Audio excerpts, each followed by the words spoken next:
அழைக்கும் போதெல்லாம் ஓடோடி வந்து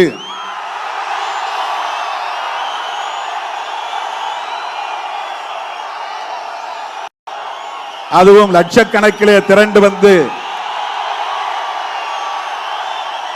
தேனடையில் தேனீக்கள் ஒட்டி கொண்டிருப்பதை போல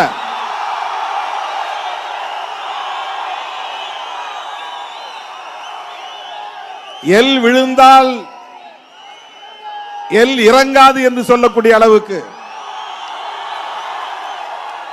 மாலை 3 மணியிலிருந்து ஏறத்தாழ 6 மணி நேரம் இங்கே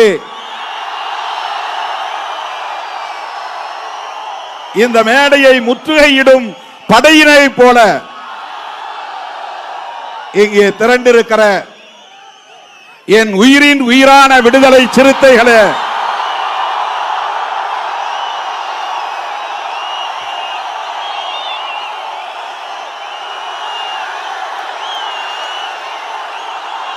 உங்கள் அனைவருக்கும் என்னுடைய பணிவார்ந்த வணக்கத்தை தெரிவித்துக் கொள்கிறேன். நான் உங்களுக்கு நன்றி சொல்லவே உங்கள் முன்னால் நின்று கொண்டிருக்கிறேன்.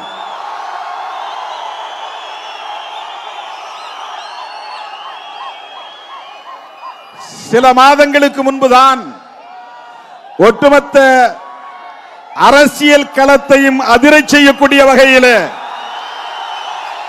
வெல்லும் ஜனநாயக மாநாட்டில் பங்கேற்று ஒரு மாபெரும் வெற்றியை தேடி தந்தீர்கள். அதற்கு நான் எப்படி நன்றி சொல்லுவது என்று தெரியாமல் இன்னும் திணறிக் கொண்டிருக்கிறேன். இந்த சூழலில் மகளிர் மாநாடு, மது மற்றும் போதைப் பொருள் ஒழிப்பு மகளிர் மாநாடு விடுதலை சிறுத்தைகள் கட்சியின் வரலாற்றிலே மீண்டும் ஒரு மைல்கல் என்று சொல்லக்கூடிய வகையில் அகில இந்திய அளவிலே அரசியல் களத்தில் மிகப்பெரிய தாக்கத்தை ஏற்படுத்தக்கூடிய வகையில்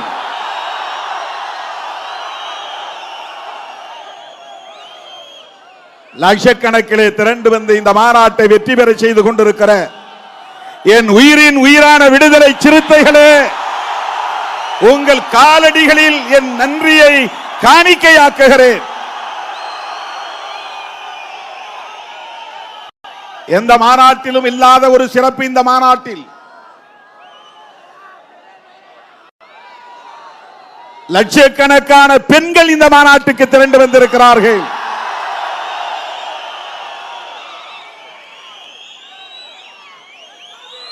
எல்லா சாலைகளும் உளுந்தூர் பேட்டையை நோக்கியே என்று சொல்லக்கூடிய வகையில் தமிழ்நாட்டின் அத்தனை மூலை முடுக்குகளில் இருந்தும் அனைத்து சாலைகளும் இன்றைக்கு உளுந்தூர் பேட்டையை நோக்கி திரும்பி இருக்கின்றன.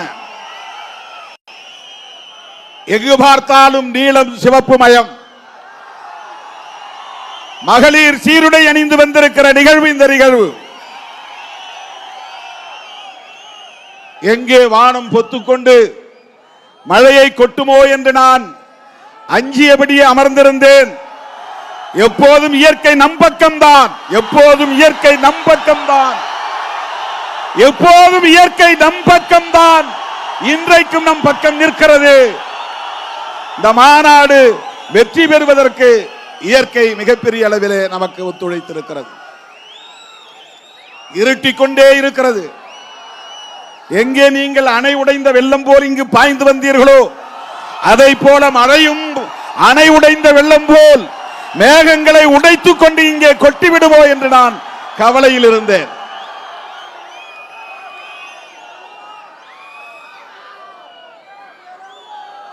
ஏராளமான தோழர்கள் லட்சக்கணக்கிலே இன்றைக்கு திரண்டு வந்திருக்கிறீர்கள்.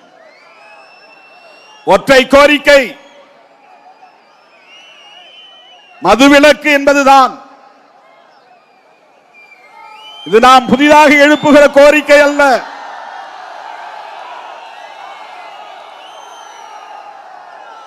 நாம் கண்டுபிடித்த புதிய கோரிக்கை அல்ல. நம்முடைய புரட்சியாளர் அம்பேத்கர் அவர்களால் தனது கொள்கை ஆசான் என்று அறிவிக்கப்பட்ட கௌதம புத்தர் காலத்தில் இருந்து இந்த கொள்கை மக்களிடத்திலே பேசப்பட்டு வருகிறது.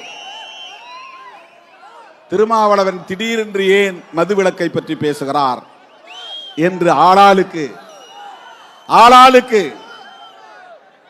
தம் வாய்க்கு வந்தபடியெல்லாம் சமூக ஊடகங்களில் பேசிக் கொண்டிருக்கிறார்கள். திருமாவளவனுக்கு ஏன் இந்த திடீர் ஞானம் என்கிறார்கள்? திருமாவளவன் பகவான் புத்தர், மகாத்மா பூலே, புரட்சியாளர் அம்பேத்கர், தந்தை பெரியார், ஐயன் திருவள்ளுவர், ஐயா வைகுண்டர், ஸ்ரீ நாராயணகுரு போன்ற மாமனிதர்களின் கொள்கைகளை உள்வாங்கியவன். அந்த ஞான வம்சத்தில் இருந்து வந்தவன். அதனால் எனக்கு அந்த ஞானம் உதித்தது. நாங்கள் சாதி பெருமை மத பெருமை பேசி திரியக்கூடியவர்கள் அல்ல, பகவான் புத்தரின் கொள்கைகளை பேசக்கூடியவர்கள். அதனால்தான் புத்தருக்கு சிலை இங்கே, அதனால்தான் புரட்சியாளர் அம்பேத்கரின் சிலை இங்கே, அதனால்தான் மேடை முகப்பிலே பகவான் புத்தரின் திருவுருவம் பொறிக்கப்பட்டிருக்கிறது.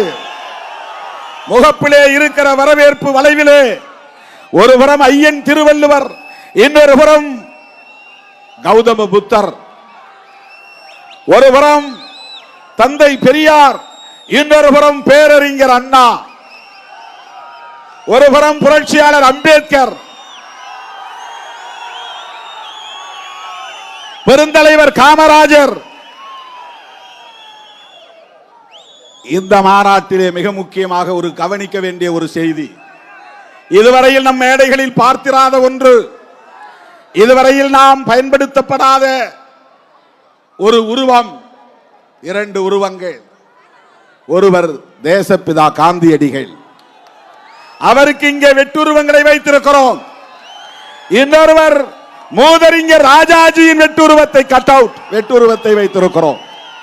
ஏன்? இது தேர்தலுக்காக அல்ல, அரசியல் உள்நோக்கம் கொண்ட மாநாடு அல்ல. மதுவை வேண்டாம் என்று சொல்லக்கூடிய மாமனிதர்கள் அத்தனை பேருடைய வாழ்த்துக்களும் நமக்கு தேவை. காந்தியடிகளின் கொள்கைகளில் நமக்கு விமர்சனங்கள் இருக்கலாம், ஆனால் அவருடைய கொள்கைகளில் நமக்கு இரண்டு கொள்கைகள் உடன்பாடு உண்டு. ஒன்று மத சார்பின்மை, இன்னொன்று மதுவிலக்கு. அவருடைய உயிர் மூச்சு கொள்கைகளில் ஒன்று மதுவிலக்கு. அதனால்தான் காந்தியடிகளின் பிறந்த நாளில் அக்டோபர் 2 இந்த மாநாட்டை விடுதலை சிறுத்தைகள் கட்சி நடத்துகிறது.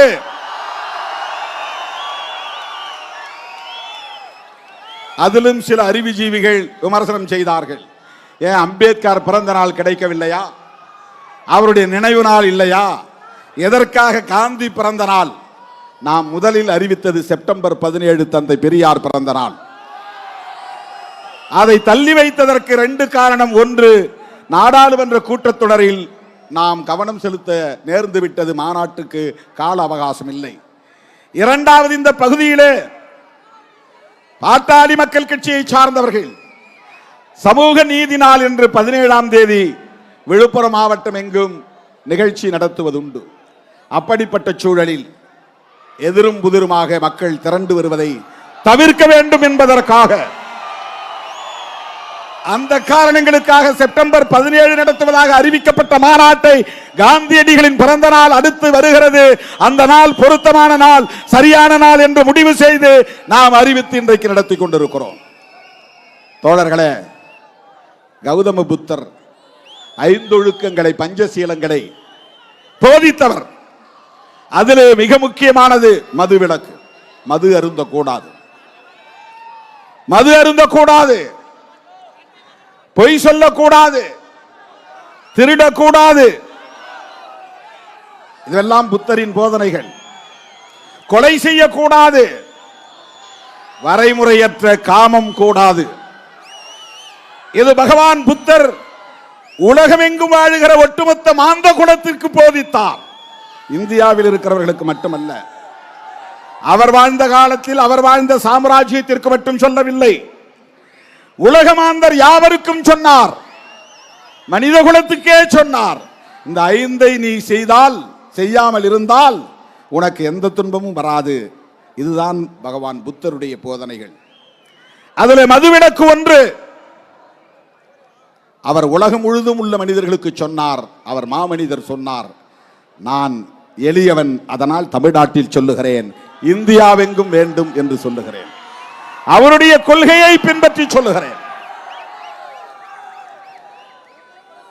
எந்த மகானும் மதுவை ஆதரித்ததில்லை.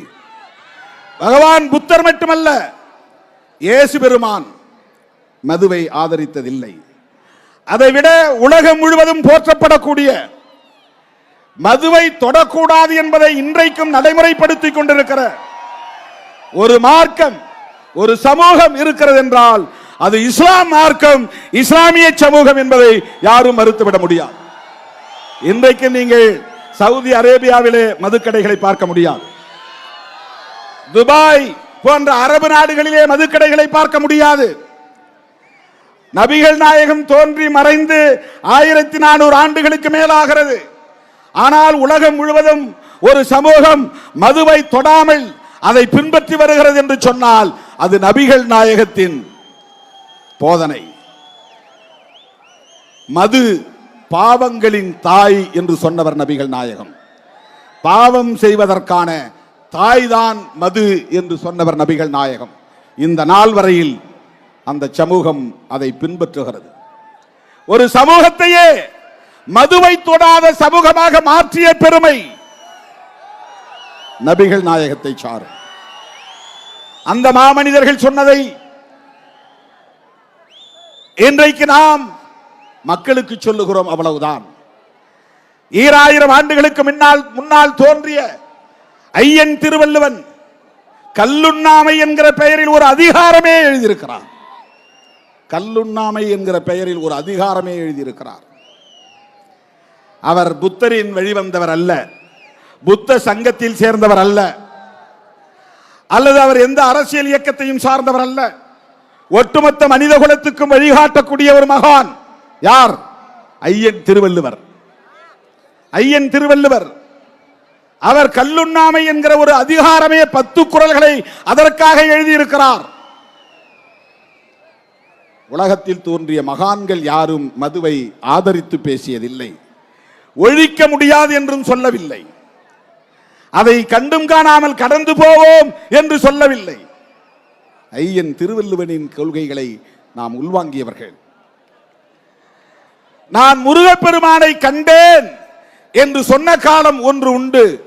வள்ளலார் அவருடைய தொடக்க கால வாழ்வில் அவர் சென்னையிலே 7 கிணறு பகுதியிலே தங்கி இருந்த போது ஒரு நாள் அவர் முருகனை நேரிலே தரிசித்ததாக அவருடைய சீடர்கள் சொல்லுவார்கள்.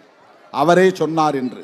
அதே வள்ளலார் அதற்கு பிறகு பிற்காலத்தில் சனாதனத்தை கடுமையாக எதிர்த்தார். மத நம்பிக்கைகள் மூட நம்பிக்கைகளாக இருந்தால் அவை வேண்டாம் என்று எதிர்த்தார். சாதி கூடாது என்றார், மதுவை அருந்தக்கூடாது என்று சொன்னார். யார்? நம்ம ஊர் வடலூர் வள்ளலார். வடலூர் வள்ளலார் ராமலிங்க அடிகளார் அதே கருத்தை தான் இன்றைக்கு வந்திருக்கிறாரே நம்முடைய பாலபிரஜாபதி அடிகளாருடைய முப்பாட்டன் ஐயா வைகுண்டர். அவர் பிறந்த சமூகம் கல்லை இறக்குகிற குலத்தொழிலை கொண்ட சமூகம். நாடார் சமூகம் கல்லிறக்குவது குலத்தொழில். பனைமரத்திலே ஏறி கல்லிறக்குவார்கள். கல்லு குடிப்பது என்பது அவர்களுக்கு வாழ்க்கையில் இயல்பான ஒன்று. அப்படிப்பட்ட சமூகத்திலே பிறந்த ஒருவர் ஐயா வைகுண்டர் 18 கிராமங்களில் இருந்த மக்களை எல்லாம் அழைத்து வந்து பொதுவான கிணறு தோண்டி, அந்த பொது கிணறு சமத்துவ கிணறு என்று சொல்லி அந்த கிணற்று நீரை எல்லோரையும் குடிக்க சொன்னார். மீனவர்களை, தீண்டப்படாதவர்களை, நாடார் சமூகத்தை சார்ந்தவர்களை, இப்படி 18 கிராமங்களில் இருந்து 10க்கும் மேற்பட்ட சாதியினரை எல்லாம் வரவழைத்து, அதுவும் ஒரு சமஸ்தானத்தின் கட்டுப்பாட்டில் இருந்த பகுதிகளே, சாதியம் தலைவிரித்தாடிய திருவிதாங்கூர் சமஸ்தானத்தின் கட்டுப்பாட்டில் இருந்த சாமித்தோப்பு பகுதியிலே சமத்துவ கிணறு 150 ஆண்டுகளுக்கு முன்னால் தோன்றியவர் ஐயா வைகுண்டர். அவர் குடிக்க கூடாது என்று சொன்னார். அதைத்தான் ஸ்ரீ நாராயண குரு கேரளாவிலே அதே கருத்தை சொன்னார். எனது அருமை தோழர்களே, அந்த அடிப்படையில் தான் விடுதலை சிறுத்தைகள் கட்சி மதுவை கூடாது என்று சொல்லுகிறோம். ஏற்கனவே 2015 திருச்சிராப்பள்ளியிலே இதே மது ஒழிப்பு மகளிர் மாநாட்டை நடத்தி இருக்கிறோம். ஊர் ஊராக வீதி வீதியாக வீடு வீடாக சென்று மது ஒழிப்பு பிரச்சார துண்டறிக்கைகளை கொடுத்திருக்கிறோம். நடந்து முடிந்த நாடாளுமன்ற கூட்டத்தொடரில் கடைசியாக அன்றைக்கு பேசக்கூடிய வாய்ப்பு கிடைத்த போது நிர்மலா சீதாராமன் உட்பட அங்கு அமர்ந்திருந்தார்கள். அப்போது நான் சொன்னேன், அரசமைப்பு சட்டம் உறுப்பு எண் 47 டைரக்டிவ் பிரின்சிபல்ஸ் என்கிற வழிகாட்டும் நெறிகள் என்கிற பகுதியிலே உறுப்பு எண் 47 இந்திய ஒன்றிய அரசுக்கும் மாநில அரசுகளுக்கும் வழிகாட்டுகிறது. என்ன வழிகாட்டுகிறது? மக்களுக்கான ஊட்டச்சத்து உறுதிப்படுத்தப்பட வேண்டும், அவர்களுடைய சுகாதாரமான வாழ்வாதாரத்தை உறுதிப்படுத்த வேண்டும். அதைவிட மருத்துவத்திற்கு பயன்படுகிற போதை மருந்துகளை தவிர மனிதர்கள் உட்கொள்ளுகிற போதை மருந்துகள் அனைத்தையும் தடை செய்ய வேண்டும். இதுதான் ஆர்டிகிள் 47. அரசமைப்பு சட்டம் யார் எழுதியது? அரசமைப்பு சட்டம் யார் எழுதியது? புரட்சியாளர் அம்பேத்கர் எழுதினார்.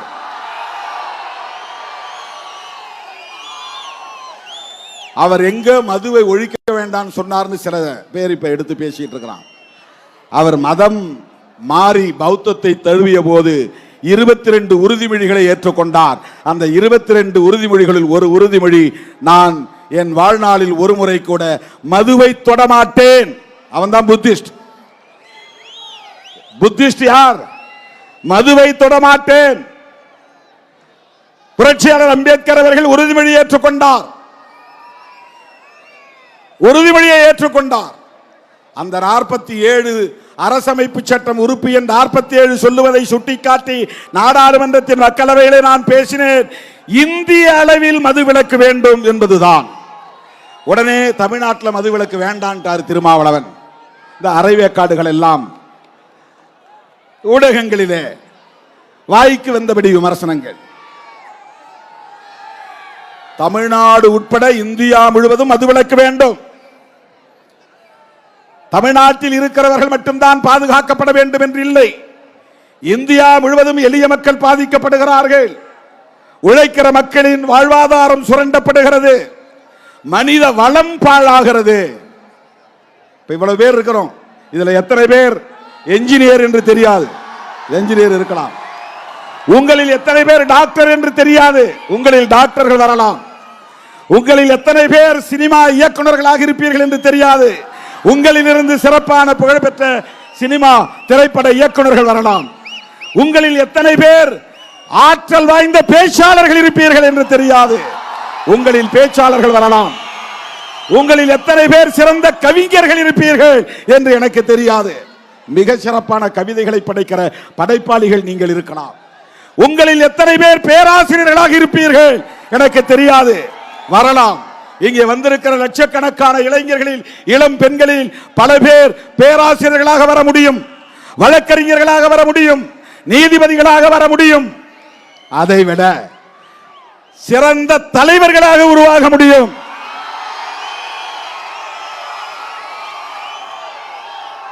எனக்கு கண்களில் தெரிகிறது. என் உயிரின் உயிரான விடுதலை சிறுத்தைகள் நல்ல தலைமை பண்புள்ள ஆற்றல் வாய்ந்த இளைஞர்களாக வளருவார்கள். கருத்தியல் சார்ந்து வளருவார்கள். இந்த தேசத்தை சாதி வெறியரிடமிருந்தும் மதவெறியிடமிருந்தும் கட்டி காப்பாற்றி நல்வழிப்படுத்துவார்கள் என்கிற நம்பிக்கை இருக்கிறது. உங்களில் அவ்வளவு பேர் இளமையாக இருக்கிற போது தெரியாது. ஆனால் இதில் குடித்து குடிப்பழக்கத்திற்கு ஆளாகி அடிமையாகி அதிலிருந்து மீள முடியாமல் போனால் என்ன ஆகும்? எத்தனை அம்பேத்கரை நாம் இழக்க நேரும்? இதில் அம்பேத்கர் உருவாகலாமே, உங்களில் பெரியார் உருவாகலாமே. அம்பேத்கர் இளம் வயதிலே குடிக்கோ அல்லது போதைப் பொருளுக்கோ அடிமையாக இருந்தால் நமக்கு இப்படி ஒரு தலைவர் கிடைத்திருப்பாரா? பெரியார் இளம் வயதிலே குடிப்பொருளுக்கு, மதுவுக்கு, போதைப் பொருள்களுக்கு அடிமையாக இருந்தால் தந்தை பெரியார் என்கிற ஒரு மாமனிதர் நமக்கு கிடைத்திருப்பாரா? உலகத்துக்கே வழிகாட்டக்கூடிய மாமேதை காரல் மார்க்ஸ் ஒரு அடிக்டாக மாறி இருந்தால், போதை அடிமையாக மாறி இருந்தால் நமக்கு ஒரு மார்க்ஸ் கிடைத்திருப்பாரா? யோசித்து பாருங்க. எனது அருமை தோழர்களே, இளம் வயதில் குடிப்பழக்கத்திற்கும் போதைப் பொருள்களுக்கும் அடிமையாகும் நிலை ஏற்பட்டால் மனித வளம் அழிந்து போகிறது. அதான் நம்முடைய முழக்கம். மது மற்றும் போதைப் பொருள் ஒழிப்போம், மனித வளம் காப்போம். மனித வளம்னா என்ன? Human resource. கனிம வளம் உங்களுக்கு தெரியும். கனிம வளம் பாறைகளிலே இருக்கிறது, மண்ணுக்கடியிலே இருக்கிறது. மனித வளம் மதிப்பிட முடியாதது. உங்களில் எத்தனை பேர் எவ்வளவு பெரிய ஆற்றல் படைத்த தலைவர்கள் இருக்கிறீர்கள் என்று நம்மால் மதிப்பிட முடியாது. அம்பேத்கர் படிக்க வாய்ப்பில்லாமல் போயிருந்தால் என்ன ஆகியிருக்கும்? அவர் கிராமத்தில் எங்கே ஒரு இடத்திலே ஆடு மாடு மேய்த்துக் கொண்டிருந்திருப்பார். யாரோ ஒரு ஆண்டை சாதிக்கு அடிமை வேலை செய்து கொண்டிருந்திருப்பார். ஆனால் அவர் நல்ல கல்வியை பெற்றதால் அவர் மிக உயர்ந்த இடத்திற்கு வர முடிந்தது. உலகமே போற்றக்கூடிய இடத்திற்கு உயர முடிந்தது. இதுதான் மனித வளம். அம்பேத்கருக்குள்ளே இருந்த ஆற்றல் கல்வியால் கொஞ்சம் கொஞ்சம் பெருகி பெருகி பெருகி உலகத்துக்கே வெளிச்சம் போடக்கூடிய அளவுக்கு, வெளிச்சம் காட்டக்கூடிய அளவுக்கு அவருடைய மனித வளம் முழுமையடைந்தது, பொங்கி எழுந்தது. அப்படி இந்த மனித வளம் பாழாகிறது. ஊருக்கு 20-30 பேர், ஒரு மாநிலத்திற்கு இப்படி லட்சம் பேர், இந்தியா முழுவதும் பல லட்சம் பேர் இப்படி பாதிக்கப்பட்டால் 30 வயதிலேயே நிற்க முடியவில்லை, தடுமாறுகிறான். 40 வயதிலேயே கல்லீரல் பாதிக்கப்பட்டு, நுரையீரல் பாதிக்கப்பட்டு மெல்ல மெல்ல மருத்துவமனையில் கிடந்து சாகும் நிலை ஏற்படுகிறது. மனித வளம் பாழாகிறது. இப்படி மனித வளம் பாழாக கூடாது என்பதற்காகத்தான் நாம் இந்த கோரிக்கையை வைக்கிறோம்.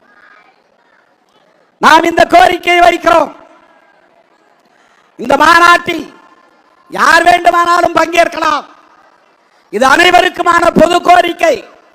இதில் அரசியல் வேண்டாம், இதில் அரசியல் சாயம் பூச வேண்டாம், தேர்தல் கணக்குகளை பேச வேண்டாம், கூட்டணி அரசியலை பேச வேண்டாம் என்று எல்லாவற்றையும் இணைத்து கடந்த மாதம் 10ஆம் தேதி நான் ஒரு பேட்டி கொடுத்தேன். அதே பேட்டியிலே அடுத்த நொடியிலே அந்த வார்த்தைகள் இருக்கின்றன. ஆனால் இங்குள்ளவர்கள் என்ன செய்தார்கள்? திருமாவளவன் அதிமுகவுக்கு அழைப்பு விடுத்தார்.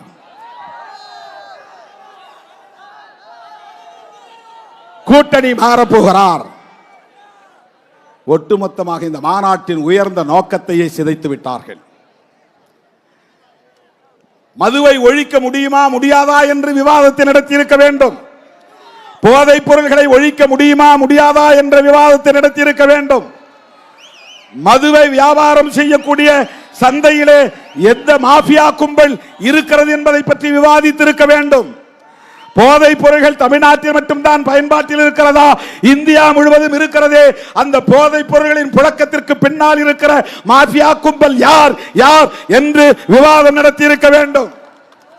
மது ஒழிப்புக்காக இதுவரையில் என்னென்ன இயக்கங்கள் நடந்திருக்கின்றன என்பதை விவாதித்திருக்க வேண்டும். காந்தியடிகள் எப்படி இதனை உயிர் மூச்சு கொள்கையாக ஏற்றுக்கொண்டார், பரப்பினார் என்பதை விவாதித்திருக்க வேண்டும். காங்கிரஸில் இருந்த காலத்திலே தந்தை பெரியாரும் அவருடைய துணைவியார் நாகம்மையாரும் அவருடைய சகோதரி கண்ணம்மாவும் எப்படி காந்தி கொள்கையை ஏற்றுக்கொண்டு மது விலக்குக்காக போராடினார்கள் என்பதை விவாதித்திருக்க வேண்டும். காந்தி சொன்னார் என்பதற்காக தமது தோட்டத்திலே இருந்த தோப்பிலே இருந்த 500க்கும் மேற்பட்ட தென்னை மரங்களை வெட்டி எறிந்தவர் பெரியார். பெரியாருடைய பங்களிப்பை பேசி இருக்க வேண்டும். திராவிட முன்னேற்ற கழகத்தை நிறுவிய நிறுவனர் தலைவர் பேரறிஞர் அண்ணா மதுவிலக்கு கொள்கையிலே எப்படி உறுதியாக இருந்தார், அதை விவாதித்திருக்க வேண்டும்.